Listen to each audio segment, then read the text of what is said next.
अरे अरे, ये तुम क्या कर रही थी? अभी तुम्हारे कारण ये जीव मर सकता था। तो क्या हुआ चंदना, एक जीव संसार से कम हो जाता तो क्या फर्क पड़ता। इतनी निर्दयी ना बनो। जैसे तुम में प्राण है, वैसे इस जीव में भी प्राण है। और हम सभी को जीवन तो उस परमात्मा ने ही दिया है। और अगर तुम इसे मारोगी तो तुम भी बच नहीं पाओगी। इस जन्म में या अगले जन्म में तुम्हें अपने कर्मों का फल जरूर मिलेगा। कैसा फल। हो सकता है कि अगले जन्म में तुम भी एक छोटा सा जीव बनो और कोई तुम्हें ऐसे ही कुचल दे। तो भगवान से कुछ मत कहना, क्योंकि ये तुम्हारे कर्मों का ही फल होगा। मुझे माफ कर दो, अब मैं ऐसी गलती कभी नहीं करूंगी। एक बात बताओ चंदना, कुछ दिनों से देख रही हूँ कि तुम बहुत व्याकुल रहती हो। कोई समस्या है। हाँ सखी, कुछ दिनों से बहुत बुरे स्वप्न देख रही हूँ। भय लगता है कहीं कुछ अनहोनी ना हो जाए। अरे चंदना, ये बस स्वप्न ही तो है। स्वप्न से इतना नहीं डरते, और जो भी किस्मत में होना होगा वो तो होकर ही रहेगा। उसे कोई नहीं बदल सकता। अभी तुमने ही तो मुझे समझाया कि हमारे पूर्व जन्मों के कर्म ही हमारे जीवन में सुख दुख लाते हैं। हमें सुख और दुख दोनों के लिए तैयार रहना चाहिए। किसी भी परिस्थिति में हमें धर्म का पथ नहीं छोड़ना चाहिए। अभी अभी आपने देखा चंदन बाला ने कैसे अपनी सहेली को छोटे छोटे जीवों पर दया रखने की बात बताई। उन्होंने अपनी सहेली को जैन धर्म के अहिंसा और कर्म सिद्धांत पर बारे में भी बताया, लेकिन उसके साथ ही उन्होंने अपनी सहेली को बोला कि आजकल उनके जो चिंता का कारण है वो कुछ स्वप्न है। आपको क्या लगता है, क्या ये स्वप्न सिर्फ स्वप्न है या इन सपनों में कोई रहस्य छुपा होगा? क्या होगा इन सपनों का फल? आइए चलते हैं इन सपनों का फल देखने के लिए अगले दृश्य में।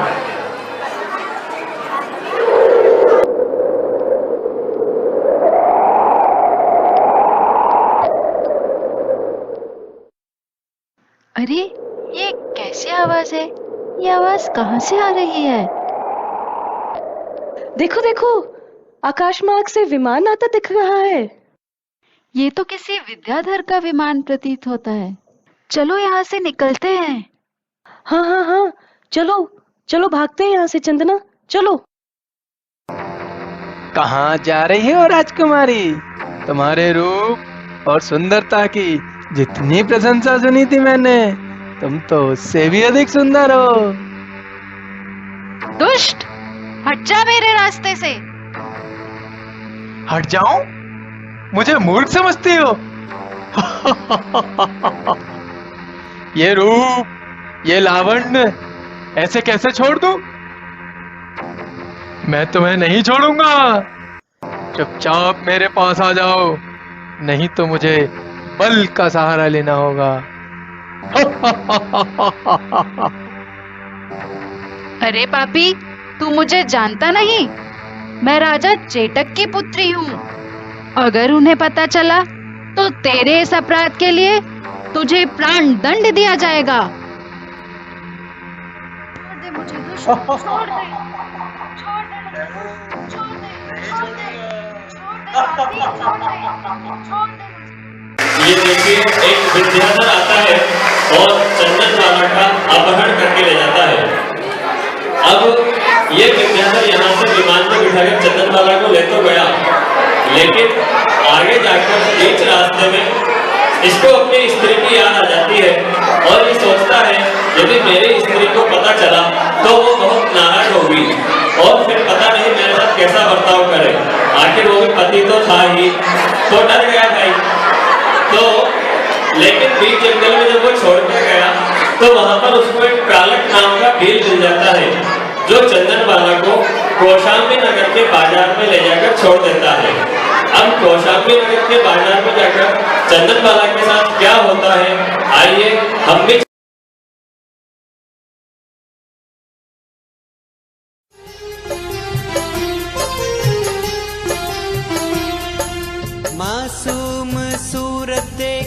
बिकने खड़ी है। नाम प्रभु का मन में और समता बड़ी है। मोल लगेगा उसका आज बाजार में, खरीदेंगे लोग लाखों हजार में। ऐसी थी चंदन बाला, ऐसी थी चंदन बाला, ऐसी थी चंदन बाला, ऐसी थी चंदन। ये है सुंदर अच्छी खासी, बनाइए इसे अपनी दासी। करेगी घर के सारे काम, लगाइए ऊंचे से ऊंचे दाम। 5,000 स्वर्ण मुद्राएं। इस दासी के लिए तो मेरी 10,000 स्वर्ण मुद्राएं। अरे ये दासी नहीं है, राजकुमारी है, और ऊंची बोली लगाओ। नमो अरिहंताड़म नमो सिद्धाड़म नमो आयरियाड़म। इसे तो मैं अपनी रानी बना के रखूंगा। 25,000 स्वर्ण मुद्राएं। ये हुई ना बात। 25,000 स्वर्ण मुद्राएं एक, 25,000 स्वर्ण मुद्राएं दो। और कोई है ऊंची बोली लगाने वाला? नमो वज्रायडम नमो लोय सविसाहुडम। नमो अरिहंताड़म नमो सिद्धाड़म नमो आयरियाड़म नमो वज्रायडम नमो लोय सविसाहुडम। ये स्त्री कौन है जो नमोकार मंत्र का जाप कर रही है? ये तो किसी अच्छे कुल की प्रतीत होती है। ये बाजार में बिकने आई है, परंतु आप कौन हैं? मेरा नाम वृषभ सेन है और आज मैं अपने धन का सदुपयोग कर इस अबला को गलत हाथों में जाने से बचाऊंगा। मेरी 1,00,000 स्वर्ण मुद्राएं। 1,00,000 स्वर्ण मुद्राएं? कोई और है ऊंची बोली लगाने वाला? जाओ इन सेठ जी के साथ जाओ।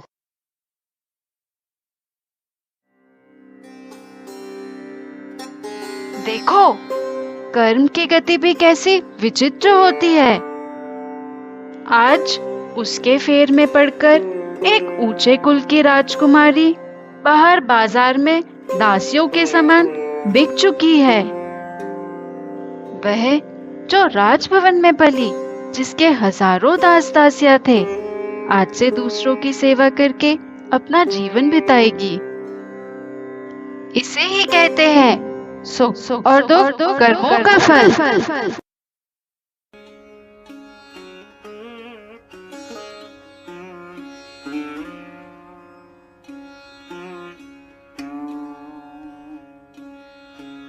क्या मैं आपसे कुछ पूछ सकती हूँ? हाँ हाँ, क्यों नहीं। आपके घर में किस तरह का धर्म और आचरण प्रचलित है? पुत्री, मेरे घर में सभी लोग जिनेन देव की पूजा करते हैं, साधुओं की सेवा भक्ति करते हैं। धर्म कथाएं सुनना और जीव दया का पालन करना जीवन का सबसे बड़ा कर्तव्य समझा जाता है। अगर तुम मेरे साथ आना चाहो तो आ सकती हो, अन्यथा तुम मुक्त हो। नहीं नहीं, आप तो मेरे प्रभु द्वारा भेजे गए रक्षक हो। आप मेरे लिए देवता समान हैं।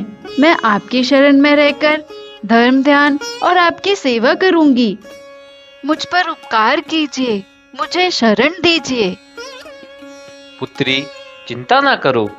मेरे घर में तुम्हारे धर्म आचरण में किसी प्रकार की बाधा नहीं आएगी। आपके सांत्वनापूर्ण शब्द सुनकर और विचार जानकर मुझे संतुष्टि हुई।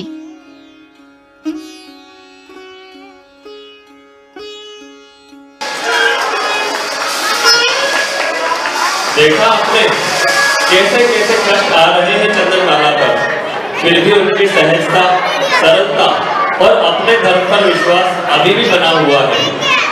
इन सबको अपने कर्मों का फल मानते हुए चंदनमाला उसके साथ जो भी हो रहा है उसको सहज रूप से अस्वीकार किए जा रही है। मित्रों, ये उसके धर्म के प्रति समर्पण और श्रद्धा की ही ताकत थी कि चंदनमाला गलत हालातों में ना जाकर एक धर्मनिष्ठ परिवार में पहुंच गई। अब आपको क्या लगता है, क्या चंदनमाला के कष्ट दूर हो जाएंगे? क्या सेठ जी के घर में वो सुखी से रह पाएगी? क्या उसके जो कर्म थे वो पूरे हो चुके हैं? आइए ये सब जानने के लिए हम भी चलते हैं सेठ जी के घर अगले दृश्य में।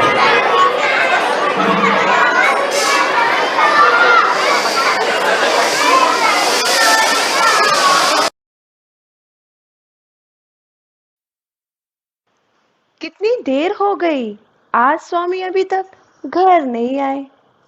सेठानी जी, अब व्यापार में थोड़ी बहुत देर तो हो ही जाती है, आते ही होंगे सेठ जी। वो तो ठीक है, परंतु आज प्रातःकाल से ही मेरी सीधी आंख फड़क रही है, न जाने क्या होने वाला है। आप चिंता ना करें सेठानी जी, सब ठीक ही होगा। ये लो, सेठ जी भी आ गए। परंतु इनके साथ ये सुंदर स्त्री कौन आ रही है? प्रिय, जी स्वामी। देखो, ये एक कुलीन कन्या है जो विपत्ति में पड़कर आज बाजार में बेच डाली गई। परंतु ये यहाँ कैसे आई? मैं इसे हमारी पुत्री बनाकर लाया हूँ। इस समय ये लड़की बड़ी व्याकुल है, इस कारण इसके पालन पोषण से हमको बड़ा पुण्य लगेगा। सही बात है। प्रिय, हमारे पास बहुत धन दौलत है, किसी बात की कोई कमी नहीं है, इसलिए अगर ये लड़की कुछ दान पुण्य करना चाहे तो इसे रोकना नहीं, खुशी से करने देना। जो आपकी आज्ञा। इसकी तो हमको उम्मीद भी नहीं थी कि सेठ जी के घर में चंदनबाला इतना खुश रह पाएगी। यहाँ तो सेठानी ने बिना किसी सवाल के उनको स्वीकार कर लिया है, लेकिन क्या वो ऐसा हमेशा रह पाएगी या कुछ और होने वाला है? चलिए अगले दृश्य में। पुत्री, जब से तुम इस घर में आई हो, मेरा धर्म पर विश्वास बढ़ गया है, और आपकी वजह से मुझे धर्म ध्यान का अवसर मिला, साधुओं की सेवा करने का अवसर मिला। मैं आपका ये उपकार जन्मों जन्मों तक नहीं उतार पाऊंगी। ये तो तुम्हारे पुण्य का प्रताप है। जब से तुम्हारे चरण इस घर में पड़े हैं, तब से मेरे घर में धर्म, लक्ष्मी और आनंद की वृद्धि हुई है।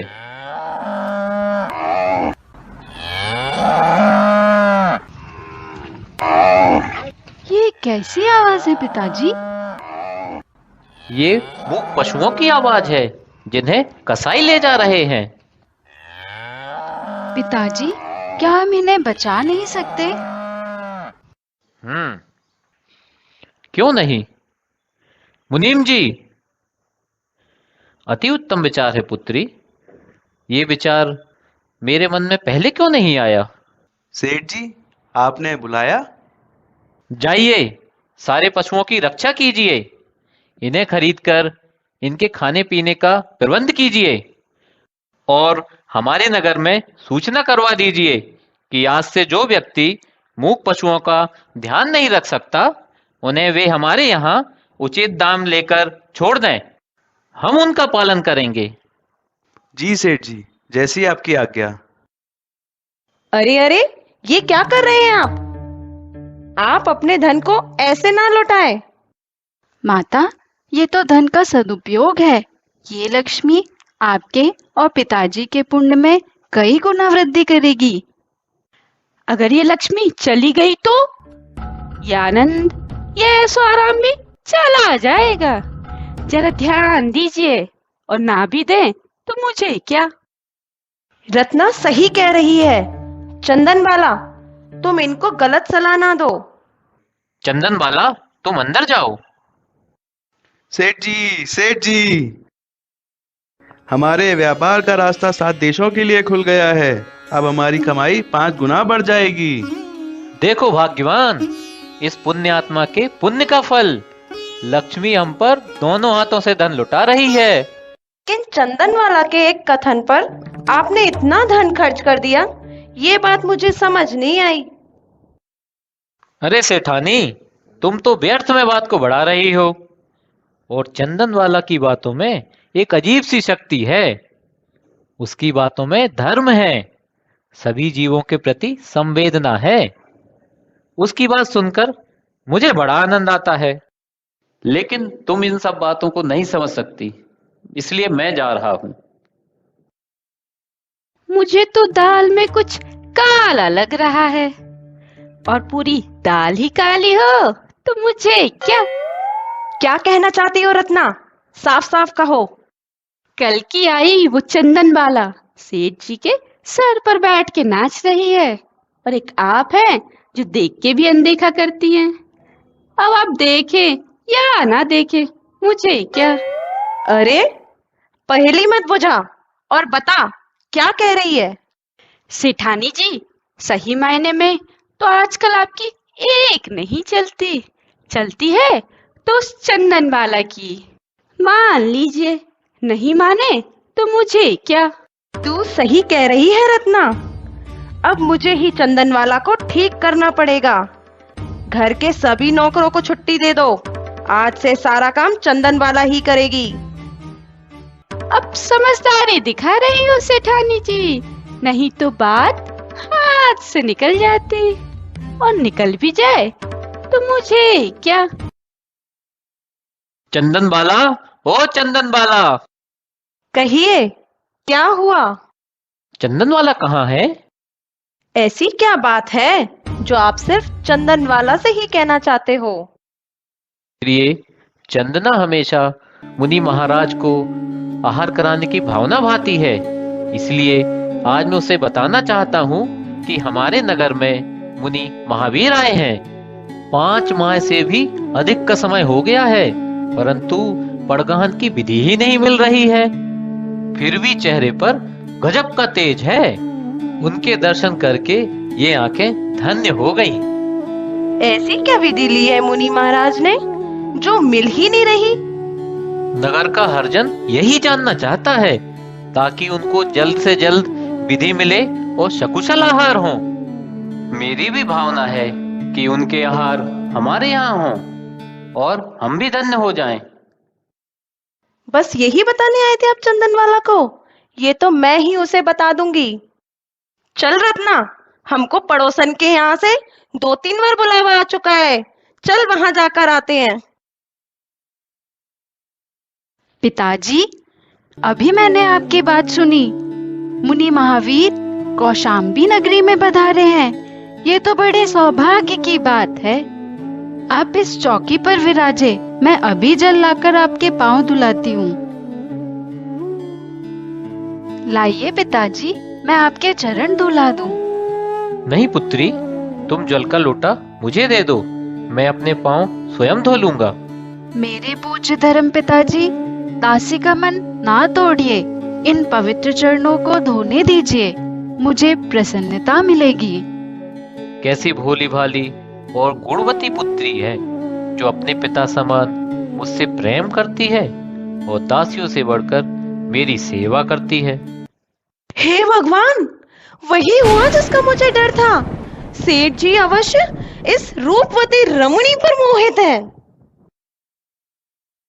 आ गई प्रिय, मैं व्यापार के काम से 3 दिन के लिए नगर से बाहर जा रहा हूँ।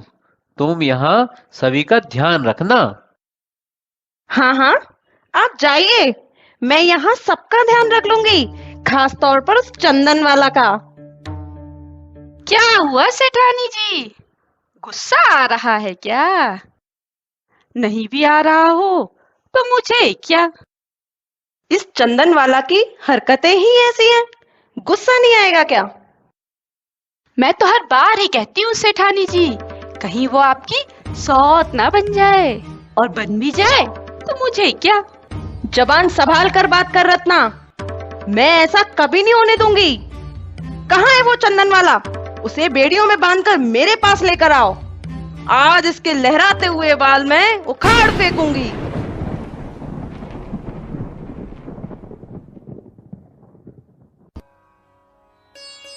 अरे, सेठ जी के बाहर जाते ही सेठानी ने रत्ना को ये क्या आदेश दे दिया? क्या सेठानी को सेठ जी के बाहर जाने का ही इंतजार था? एक पिता और पुत्री के पवित्र बंधन को एक दासी के भड़काने पर सेठानी ने अलग ही मोड़ दे दिया। चंदन बाला को प्रताड़ित करने की ठान ली है सेठानी ने। क्या करने वाली है सेठानी आगे चंदन बाला के साथ? क्या चंदन वाला पर अभी और भी संकट आने बाकी हैं? क्या चंदन वाला की रक्षा के लिए कोई आएगा, या चंदन वाला के सब्र का बांध अब टूट जाएगा? ये जानने के लिए चलते हैं अगले दृश्य की ओर।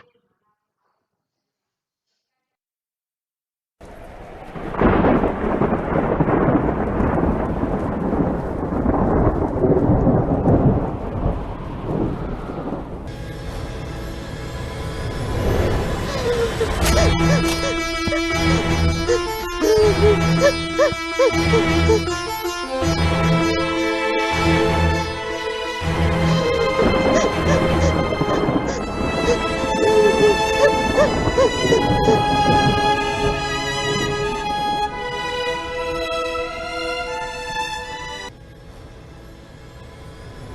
हुआ माँ जी? मेरी क्या गलती है माँ जी? तेरी गलती ये है कि तू मेरी जगह लेना चाहती है। माँ जी आप कुछ गलत सोच रही है। गलत के बच्चे, मुझे सब पता है क्या सही है क्या गलत।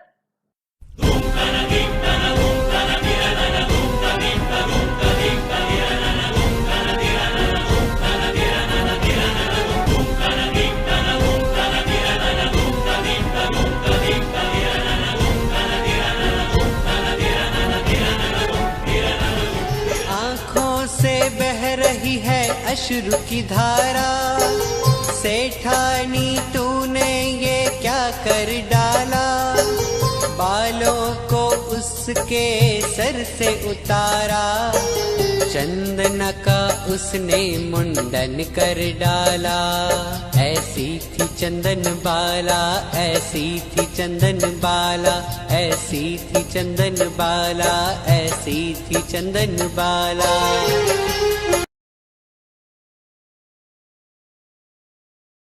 ओहो, ये क्या हुआ? हमें तो लग रहा था सेठानी ने चंदनमाला को स्वीकार कर लिया। सेठ जी तो पुत्री बनाकर लाए थे चंदनमाला को, लेकिन फिर से वही अपनी पत्नी के आगे किसी की ना चली, ना उसकी ना इनकी। अब क्या हुआ? आपको क्या लगता है अब सेठ जी इसको बर्दाश्त कर पाएंगे? क्या वो अपनी पुत्री के ऊपर इतना बड़ा जुल्म सह पाएंगे? जब सेठ जी वापस आएंगे तो सेठानी उनसे क्या कहेगी? ऐसी क्या परिस्थितियां रही होंगी? ये सब जानने के लिए हम फिर से चलते हैं अगले दृश्य की ओर।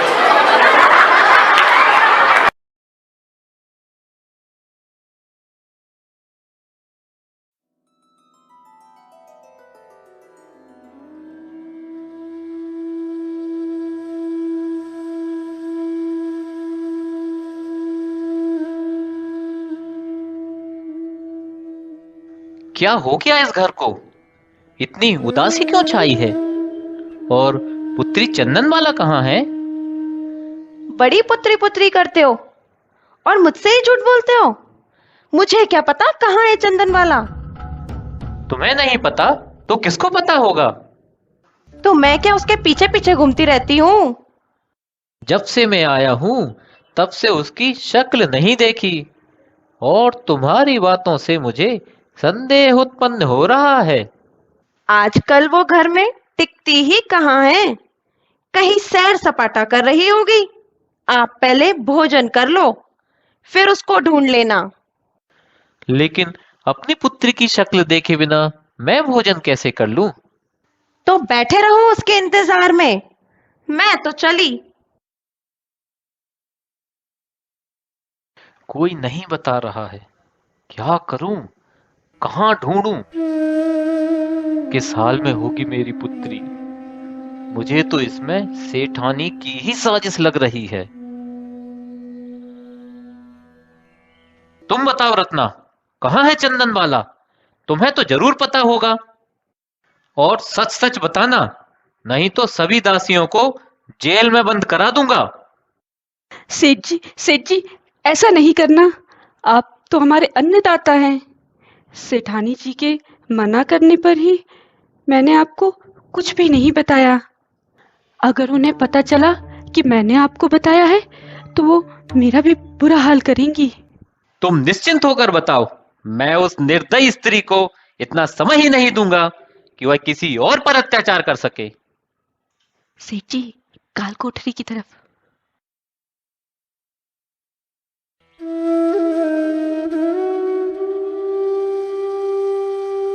हे पुत्री, तेरी ये दयनीय स्थिति देखकर मेरा कलेजा भर आया। पुत्री, मुझे माफ कर दे पुत्री। रुक, मैं तेरे लिए कुछ खाने को लेकर आता हूँ। अरे रसोई में भी ताला लगा के चली, कहाँ से लाऊं खाने के लिए समझ में नहीं आ रहा। इस घड़ी में देखता हूँ पानी, थोड़ा सा पानी है, खाने के लिए कुछ मिल नहीं रहा है। ओह थोड़े से चावल हैं, यहाँ पर मिल गए, मैं ये लेके जाता हूँ।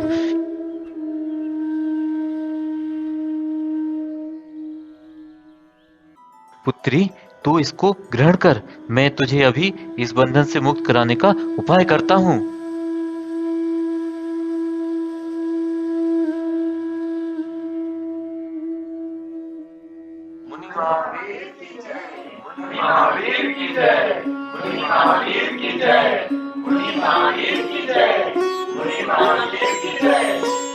अरे वर्धमान महावीर की जय जयकार सुनाई पड़ रही है। लगता है मेरा सौभाग्य जगने वाला है। प्रभु इसी मार्ग पर आ रहे हैं। मैं भाग्यवान हूँ, आज प्रभु के दर्शन किए।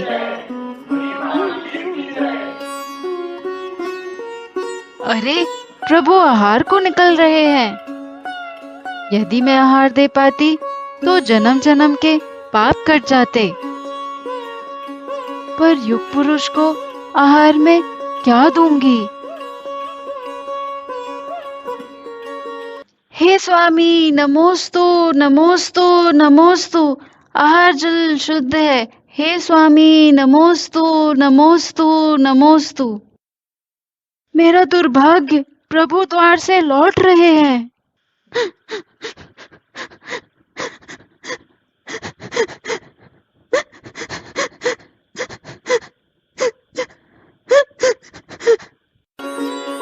हे स्वामी नमोस्तु नमोस्तु नमोस्तु। हे स्वामी नमोस्तु नमोस्तु नमोस्तु।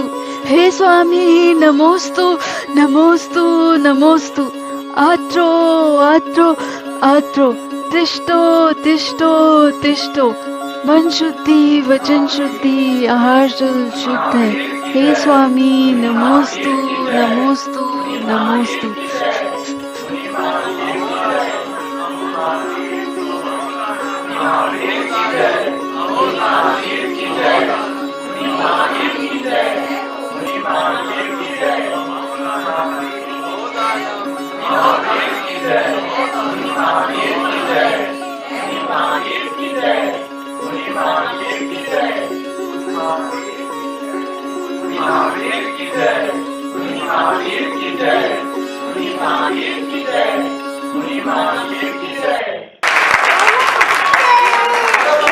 महावीर स्वामी की।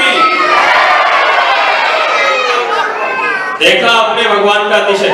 जैसे ही भगवान का पड़गाहन होता है, चंदन वाला के जो हाथों में बेड़ियां थी वो छूट गई हैं, जिस कोठरी में बंद थी उससे बाहर आ गई हैं, जो मिट्टी का पात्र हाथ में लिया था वो स्वर्ण पात्र बन गया है, और उनका जो पुराना सुंदर रूप था वो भी वापस आ गया है। ये सब भगवान के ही अतिशय थे। और ये सब तो हमको पता ही है कि चंदन वाला ने जब भगवान महावीर को आहार दिए, उसके बाद जब सेठानी और उन सबको परिवारजनों को पता चला तो वो भी काफी उन्होंने आकर उनसे क्षमा याचना की।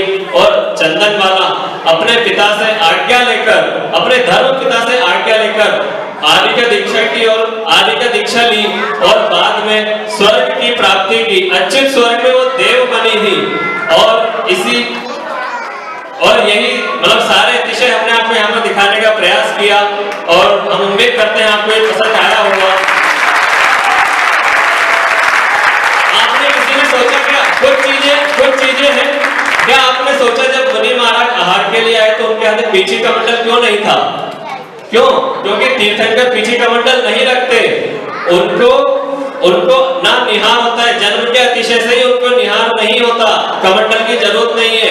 जैसे ही मुनि दीक्षा धारण करते हैं 63 रिद्धियां प्राप्त हो जाती है उनको, और उन्हीं में से तंतुचारण नामक जो रिद्धि है जिससे उनके द्वारा किसी जीव का संघात नहीं होता, उन्हें पीछे की जरूरत नहीं पड़ती है।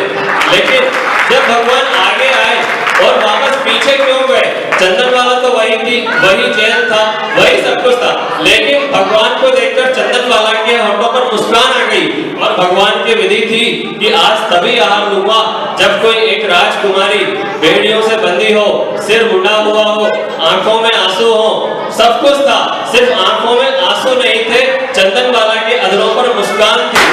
वो मुस्कान देखकर भगवान वापस लौट गए, लेकिन जैसे ही चंदनवाला को इस बात का पता चला कि प्रभु मेरे द्वार से लौट रहे हैं, उनकी आंखों से आंसू बह निकले, उनकी सिसकियां निकल आई और वह सुनकर पुनः प्रभु महावीर लौटे और उस चंदनवाला को आहार दान का सौभाग्य प्राप्त हुआ। साथ ही पूरा आकाश गुंजायमान हो गया। देवों ने अहोदान अहोदान अहोदान करके देवों ने उनके दान की अनुमोदना की और हम सब भी जो हमारे मुनि महाराज हैं उनको आहार दें, तो हमारी भी ऐसी ही भावना हो कि हमें भी ये सब स्वर्ग की प्राप्ति हो, मोक्ष की प्राप्ति हो। इसी भावना के साथ बोले महावीर भगवान की जय। एक छोटा सा पात्र परिचय मैं यहाँ पर देना चाहूंगा आप सभी को। जो चंदनवाला बनी थी वो संचिता भाभी थी, सेठ जी के रोल में सचिन भैया थे, दास जी के रोल में गणना भाभी, सेठानी के रोल में शिखा भाभी थी, और जो बाजार में जब गए थे तो हमारे सौरभ भाई थे, और जो विद्याधर बने थे वो अंकुर भाई थे, मुनीम जी हमारे प्रिंस भाई थे, और सखिया जो बनी थी उसमें अंशिका, नेहा दीदी और शिल्पी भाभी, ये सभी लोग सखियां बने थे। तो और इन सभी के अलावा जो हमारा बैक स्टेज सपोर्ट रहा उसमें हमारे सचिन भैया के पापा जो है उनका महत्वपूर्ण योगदान था ये जेल बनाने में। मैं जानना चाहूंगा आपको किस को समझ में आया जेल किस चीज से बनी है? किसी को समझ में आया हो तो बताइए। जेल ऐसी जेल की तुरंत हमने 5 सेकंड के अंदर जेल खोल भी दी, बंद भी कर दी, बेड़ियां हमने खोल दी, ठीक है। उसके अलावा हमारे सपन भाई जो पूरा म्यूजिक जो आप सुन रहे थे, सपन भाई का पूरा योगदान था, और बाकी अभिषेक भैया और साक्षी, इन लोगों ने पूरा बैक स्टेज पूरा ये लोग हैंडल कर रहे थे, तो इन सभी का भी बहुत बहुत धन्यवाद। और पर्दा मैनेज करने में हमारे ऋषभ भैया, अमित भैया, प्रिंस, इन सभी का भी बहुत